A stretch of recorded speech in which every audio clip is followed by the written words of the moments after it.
Al otro lado del hilo telefónico tenemos al doctor Camilo Albornoz, nuestro médico de cabecera y nuestra persona de confianza. Camilo, buenos días. Hola, muy buenos días, Julián. ¿Cómo va esto? Pues va. En principio, aunque ya lo hemos hecho personalmente, yo quiero, en nombre y hacerlo público, en nombre de toda la gente de Onda Cero, Puerto Llano y de Y Más Televisión, darte nuevamente el pésame por el fallecimiento de tu mamá. Pues muchas gracias. Eso era una cosa que pues, en realidad era una situación inesperada. Era una mujer ya muy mayor, los años pues siempre pesan y son un factor. Y que bueno, pues aunque tú ya lo sabes, pues te coge de sorpresa como a cualquiera. Y sin duda alguna es una madre. Por muchos años que tenga, es una madre. Don Camilo, habíamos quedado en hablar del confinamiento, ¿no? Porque hoy, por ejemplo, se está hablando ya de ese paseo de los niños hasta 14 años, que yo creo que era necesario, pero ¿cómo se vive el confinamiento? ¿Qué medidas? ¿Cómo tenemos que adoptar o cómo tenemos que enfocarlo para que no nos sobresalte y no nos produzca depresión? Pues mira, antes de entrar con este tema, ¿sí? Quiero hacer una, digamos, corrección, una corrección. ¿Te acuerdas que la vez pasada estuvimos hablando sobre los bulos, informaciones, digamos, no muy valeneras que podía haber sobre muchas Sí, cosas? señor. Y entre ellas hablamos de los gargarismos, ¿no? Sí, sí. Que se decía que los gargarismos pues servían para prevenir la infección por el coronavirus y dijimos pues que no había ninguna información científica al respecto que nos dijera que sí. ¿Sí? Bueno, pues después de que les mandé, como siempre hago, mando una copia a mis compañeros, pues una compañera mía que trabaja en el Instituto Karolinska en Suecia, ¿no? Me mandó una información de unos trabajos que están haciendo sobre carga viral en las vías respiratorias altas. Y adivina qué recomiendan ellos para disminuir esa carga viral: Los gargarismos. los gargarismos.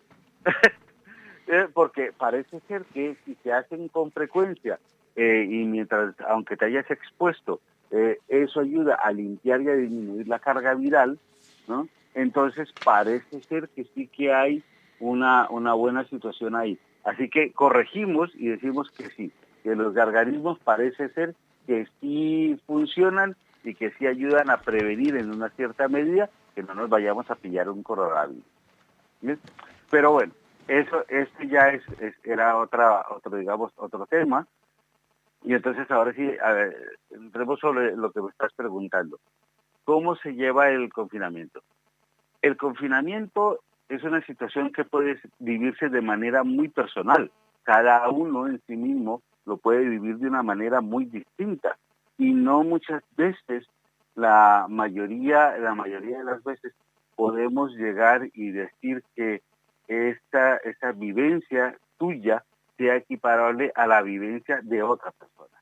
En principio, cuanto más fuerte sea tu personalidad, mejor desarrollada, más madura, mejores mecanismos tenga para afrontar los mecanismos de frustración, de dependencia, de saciar las situaciones, más fácilmente llevarás el confinamiento.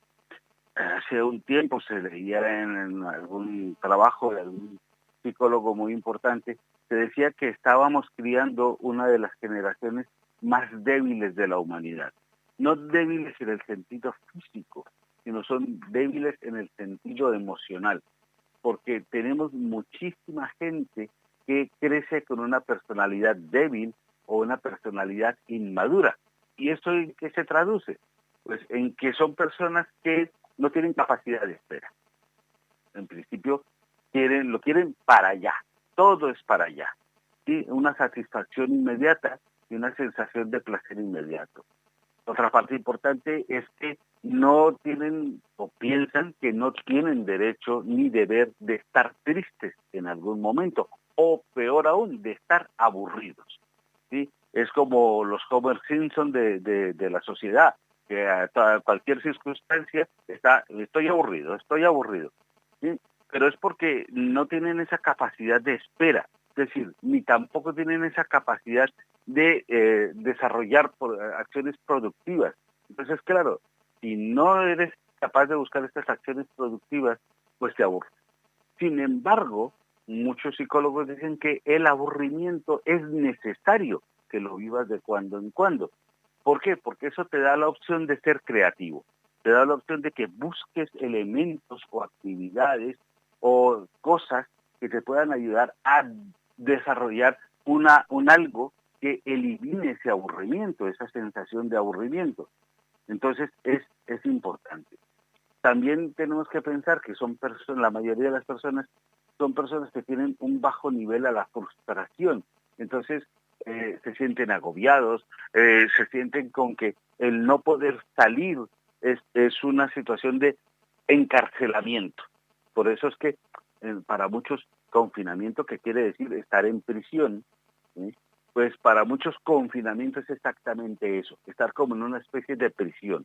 Y entonces les induce a desestabilizarse, a generar episodios de ansiedad, episodios de inquietud en aquellos pacientes que ya tienen algún tipo de problema emocional, pues entonces pueden hacerlo mucho más marcado, y por eso es que vemos todos los días en la tele pacientes o personas que han saltado esa barrera y entonces ya sus emociones se han desbordado o sus problemas emocionales se han hecho evidentes, y entonces no tienen o crisis de ansiedad o episodios psicopáticos o alteraciones sociales muy remarcables. En líneas generales, doctor, quizás sea el momento de hacer aquellas cosas que durante el año nunca hemos hecho por falta de tiempo, ¿no? Hablo de leer, de cultivarse, de aprender, de hacer ejercicio. Claro, eso es cierto. Mira, hay uno de esas fotitos virales que te mandan con alguna frase interesante, y es que dice que si después de esta cuarentena no has salido habiéndote leído algo bueno, habiendo aprendido algo bueno o habiendo desarrollado algo bueno, no has hecho nada durante esta cuarentena.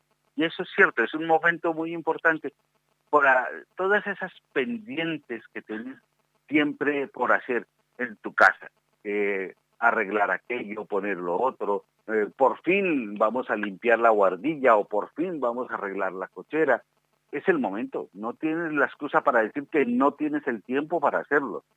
Es el momento para desatrasarte en lecturas que consideraste siempre interesantes y que habías ido dejando aparcadas porque tenías que leer otras cosas, por ejemplo, o tenías que hacer un trabajo, o simplemente estabas tan cansado por tu día a día que no te daba tiempo para poder desocupar esos estantes de lectura atrasada.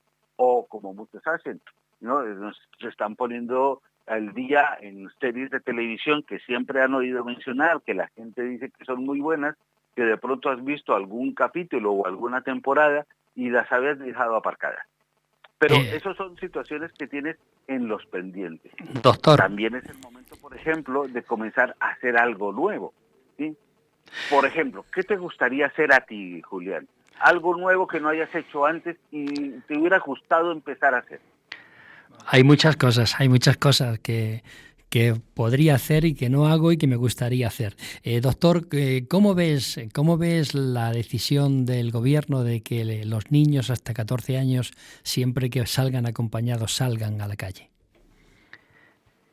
Esto, en principio, yo no sé, es una situación que es buena.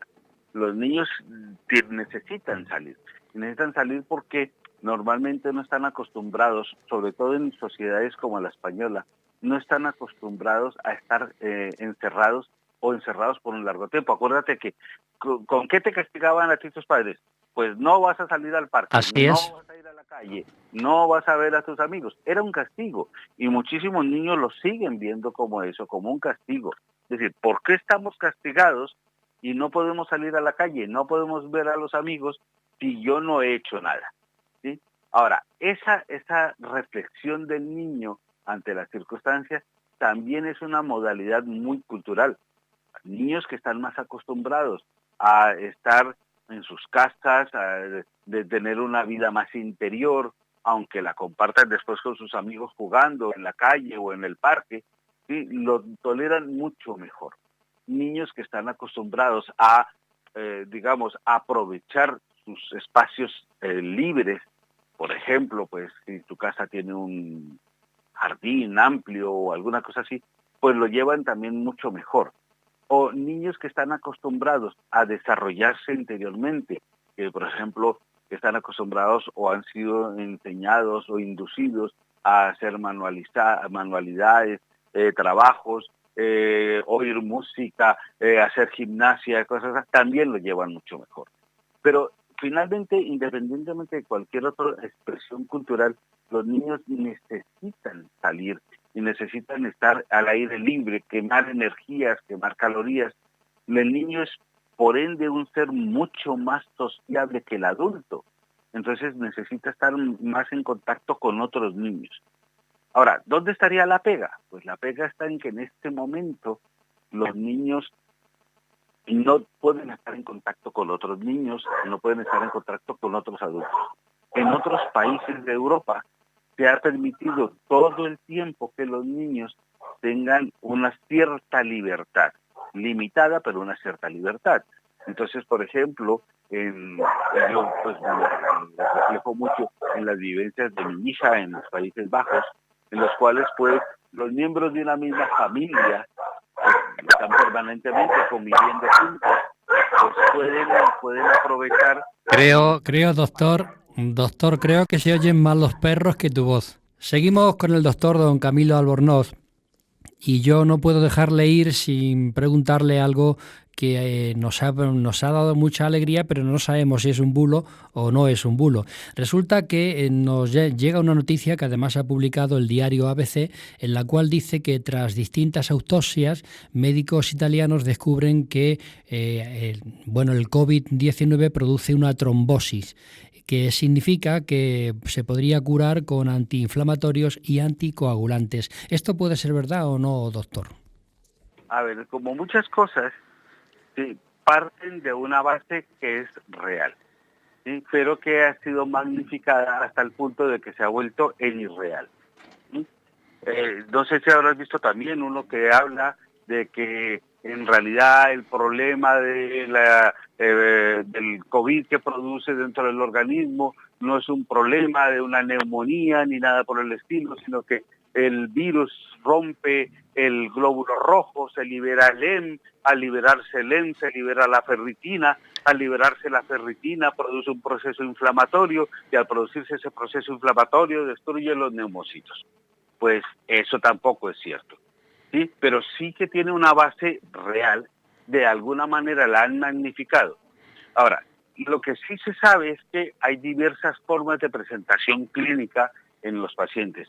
Una cosa que sabemos es que todos los pacientes, sintomáticos o asintomáticos, si se les hace una radiografía, van a tener cambios radiológicos en la radiografía de tórax. Como mínimo una cosa que se llama imagen en vidrios medilados. Pero de ahí para adelante puede haber una serie de presentaciones clínicas que son muy diversas. Una de ellas es que se puede producir un proceso inflamatorio, lo que se llama una tormenta inflamatoria, en los cuales algunos pacientes producen una inflamación generalizada de los bronquios, del sistema circulatorio, y ese es sería el cuadro base. De ese se puede derivar otro cuadro derivado de aquí, en el cual se produce más que todo una inflamación endotelial, es decir, de la cubierta interna de las arterias. Y eso puede producir una cosa que se llama una coagulación intravascular diseminada. Esa coagulación intravascular diseminada produce pequeños microtrombos de manera difusa en todo el sistema circulatorio, pero principalmente a nivel de corazón y pulmones. Y a partir de este se puede producir una cosa que se llama el síndrome RITAC, que es una forma mucho más severa de una coagulación intravascular diseminada y en el cual la situación se convierte más importante. Por eso es que en muchas partes se está abandonando los estudios de tratamientos con retrovirales para buscar posibles tratamientos dentro de cuadros antiinflamatorios. Pero cuando hablamos de antiinflamatorios no estamos hablando ni del ibuprofeno, ni del diclofenaco, ni de los esteroides, ni nada por el estilo. Estamos hablando de terapias anti-interleuquinas, especialmente contra la interleuquina IL-6, que es un componente importante en estos procesos inflamatorios.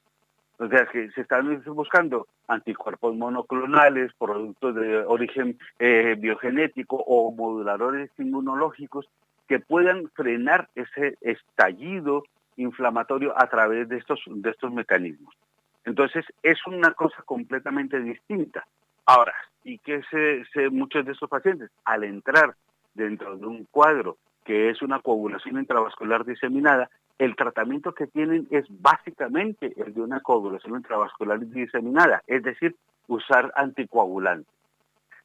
También es cierto que muchos de estos pacientes generan una cosa que se llama un síndrome antifosfolípido, en el cual se producen no solamente alteraciones de la coagulación, alteraciones inflamatorias, sino alteraciones cardíacas y nefrológicas que pueden producir alteraciones renales importantes.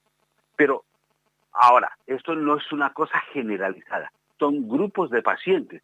Es decir, la mayoría va a producir una neumonitis en la cual el virus entra dentro del neumocito a través de una o varias puertas de entrada, lo inflama y lo destruye.